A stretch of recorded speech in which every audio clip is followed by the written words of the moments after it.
Good morning, everyone. I hope you're well. I thought I'd get in fairly early with just a really quick, brief as I can, budget summary from the federal government announcements last night.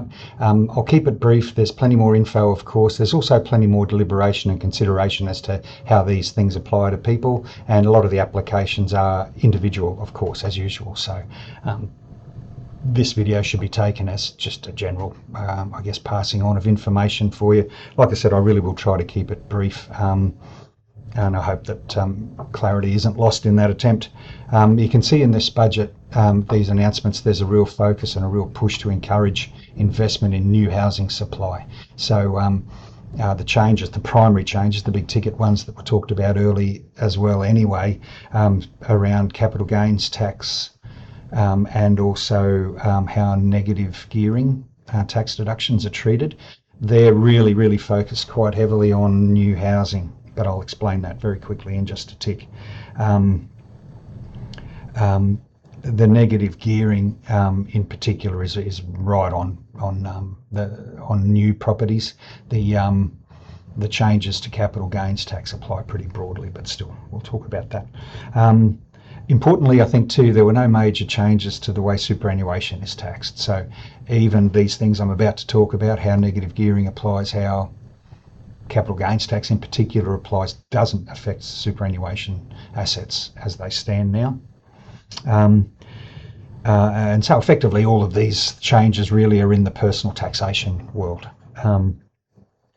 So just quickly on the capital gains tax matter, as has been floated for quite a while, the 50% discount method is being phased out in favour of the indexation, cost-based indexation method, which was in use up to about 1999, I think, so not completely new to us. The changes apply to all CGT assets, so property and shares, except new builds. So new apartments, new housing is excluded. These changes apply to assets that previously were CGT exempt. Not housing, your own personal home is exempt still, but if you bought shares or an investment property before September 1985 up until soon, it was exempt, but that'll change from July 2027. So quite simply, and again, well, there's transitional rules, but in that example there, we have had a longer property. They'll be taxed under the normal current method, in which case could be exempt if it's pre-85, but then taxed by the new method from July 1st, 2027. So if you're holding an investment property or shares or something over spanning that 1st of July 2027, there'll need to be a valuation taken so that the new method can be used into the future.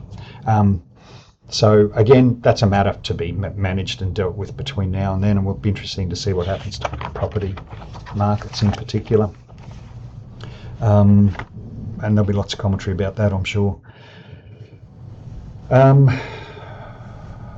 Yeah, interesting, that pre-1985 business as well. So that will have a pretty big impact on a small number of people. Really, most assets have turned over since then. But like I said, complete exemption from all of that for new builds, in which case at the time of their ultimate disposal, the owner, the taxpayer, with their accountant, I'm sure, will be able to use either the 50% method or the newer indexation method and see which works out best for them.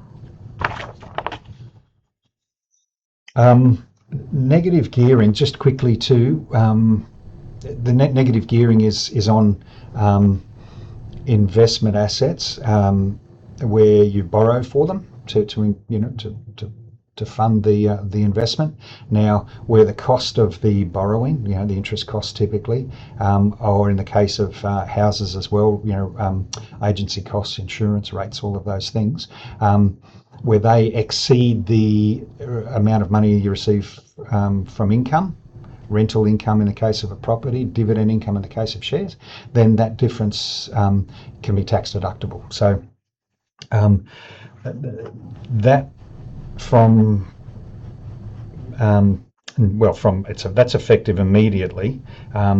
That the negative gearing is limited only to new builds. So from the 1st of July 2027, okay, so over a year away, losses from established residential properties are only deducted against the rental income from that same property. So any excess losses can't be used to pay less tax on normal other earned income from your actual occupation. But it is stored. If you don't use all that, then it's stored in your personal tax world, and it can be used in future years to apply to other, rental incomes or investment income, I should say. And ultimately, too, apparently unused assets, by the way it's been proposed, those unused losses rather can be applied against future capital gains. So it can increase your cost base in a sense.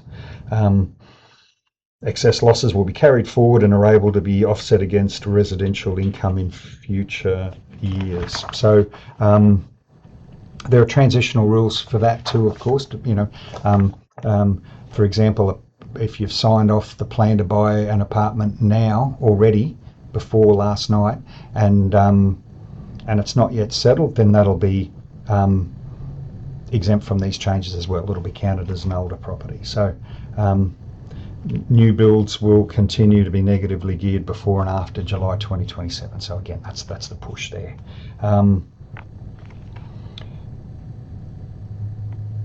Other asset classes, so this is the negative gearing, not the capital gains, we talked about that, but the negative gearing, shares, commercial property, all of that remains unaffected. So if you borrow to invest in shares, then that negative gearing scenario, if and as it exists, still applies as it always did. That's not changing. There are a few other things. The tax rate, minimum tax rate, 30% on discretionary trusts, family trusts and things, again close a little bit more of a loophole for a benefit that was available there, though most of those have been closed over the years. Again, that's a matter for you and your accountant if you run a family trust. In the general sense too, there are smaller things like a working Australians tax offset, and they apply. Again, this is an emphasis on supporting people who are working as opposed to getting just passive income.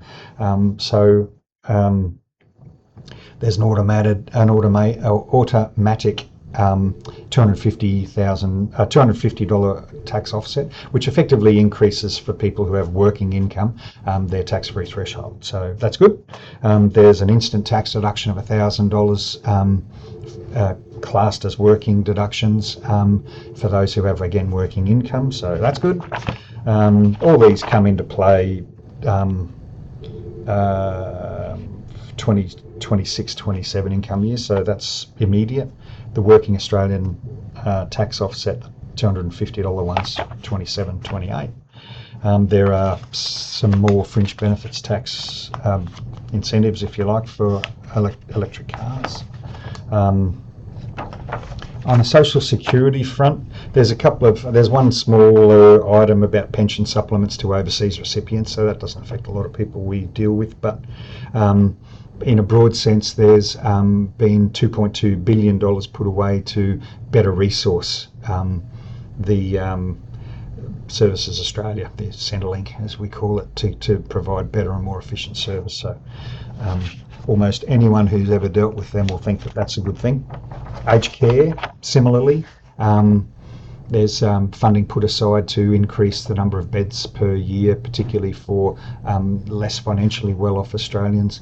5,000 extra beds a year every year is the push there, and also some more money put into the hospital to aged care dementia support program, which of course helps those suffering from dementia a little more in the aged care support.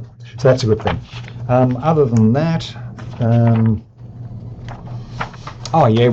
some extra money too, which we think is a good thing, is being put to ASIC to better guard against some of those dodgy investment schemes that still seem to manage to get through despite everyone's greater attention to them and awareness of them. So Guardian first, the Guardian was the most recent one. We happily avoided all of that with our own processes, the rigour and research processes of our external consultants, Quilla, and the filtering and monitoring that our preferred platforms use, Hub24, Colonial, Expand. So they have filtering systems themselves to monitor and guard against the funds they offer on their platform. So with all of those things, we think you're pretty well protected, but there's some extra money being put towards ASIC to try and get them to be a little more able to counter it. Anyway, bit of a rush, still 10 minutes. I hope it was useful. Plenty more info will come in following days and will apply to you yourselves, of course, as appropriate. So anyway, take care. We'll talk again. See you soon. Bye-bye.